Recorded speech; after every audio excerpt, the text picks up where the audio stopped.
Salam sejahtera, selamat bertemu di channel Politik Terhebat. Sebelum ke beritanya, sila like, share dan subscribe. Terima kasih.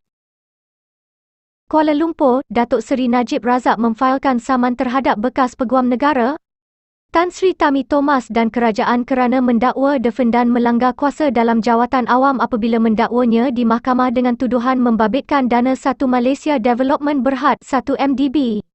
Melalui red saman dan penyataan tuntutan difailkan pada 22 Oktober lalu. Bekas Perdana Menteri berkata, 35 tuduhan dikenakan terhadapnya, kecuali pertuduhan membabitkan kes penyelewengan dana SRC International Sendirian Berhad.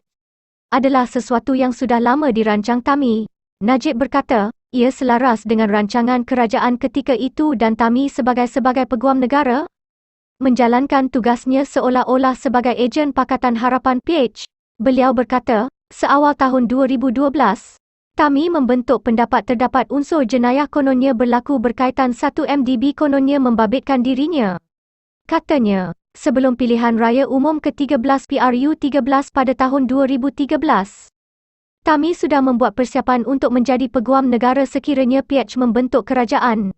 Dia Tami mendakwa menerima bukti anekdot mencukupi massive fraud has been perpetrated. Suatu penipuan besar sudah dilakukan, kata Najib dalam pernyataan tuntutan beliau. Najib memfailkan saman itu melalui firma guaman Tetuan Raj, Ong dan Yudestra dan kes saman itu ditetapkan bagi pengurusan kes secara atas talian di hadapan Timbalan Pendaftar Nurliana Ismail pada 19 November ini. Menurut Najib lagi, Tami melakukan penyalahgunaan proses dengan niat jahat, malicious proses dan cuai ketika memegang jawatan sebagai Peguam Negara dengan bersikap prejudis terhadapnya sebelum beliau didakwa di mahkamah. Najib berkata, Tami turut campur tangan dalam siasatan dan tidak mengkaji kesnya dengan objektif serta menyalahgunakan kuasa bagi memenuhi rancangan untuk memenjarakan dirinya. Defendan cuai menjalankan tanggungjawabnya untuk bertindak secara adil, mengikut batasan undang-undang dan berdasarkan peruntukan perlembagaan. Akibatnya, saya kehilangan reputasi sebagai ahli politik, hilang kebebasan ketika disiasat pihak berkuasa dan mengalami kesakitan, penderitaan serta trauma, katanya.